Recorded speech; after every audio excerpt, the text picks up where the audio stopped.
Some interesting comments there from Glenn Stevens. Do you agree with him? I do. I think that the Australian is a very, very sound economy. You have very strong monetary and fiscal policy. The job market has done exceptionally well. Unemployment is dropping. You have vast natural resources, and you have a strong banking system. So it certainly makes sense that Australia has done a lot better than its counterparts across the pond. Going forward, we expect that to continue. Rates are still sitting at attractive levels for bond investors. So even if we do see another sort of downturn or a mild downturn, investors can still sit on the sidelines and achieve attractive yields. Now, much of that success in the Australian economy is down to its relationship with China, its main trading partner. But we've seen investors over the course of the last few weeks become increasingly concerned about Chinese tightening. What's your view on this? When do you think we'll see an actual rate hike from the People's Bank of China?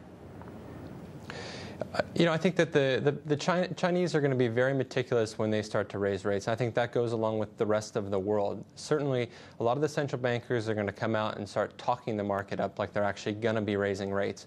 Unfortunately, they're not going to be raising rates anytime soon, and they just want to see how the market's going to react. Once the market can achieve some sort of footing, then I think you'll start them initiating rate hikes. And this is globally. It's not just for China. It's also for the U.S., Europe, or any other particular country. They're trying to see just how spooked investors are.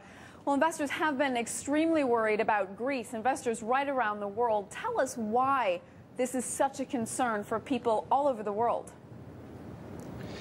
It's a very large concern because we're sort of in uncharted waters with sovereign defaults. Sure, we've had the likes of emerging market countries default, but not one that's in the EU. Other countries, whether it be Portugal, Spain, they're also having issues, but Greece is certainly in the firing line, and there's not many options that they have. One of the options is they can withdraw from the European Union, and I'm not sure if that's actually legally feasible. The second option is to reduce their massive deficit, but by doing so, I think you'll see a massive depression in Greece, or even some sort of social upheaval from their citizens. So really the only option, the only really option is to provide some sort of financial aid. And I don't think that's, while it might be the most plausible, it certainly isn't going to address the fact that Greece is extremely uncompetitive. And also it's going to open Pandora's box to a point where lots of questions will be raised.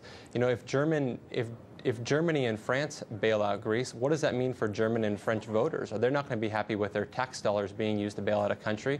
Not to mention, what does it do for moral hazard? Will anyone be able to fail again? These are the types of questions that we need to ask each other, because the key point that I want to make is once you build up these sort of debt levels to such extremes, whether it be in Greece or Portugal or Spain or whatnot, you cannot simply grow yourself out of the problem. It's going to take a lot of time. You're going to have to cut spending, raise taxes, and wear the pain.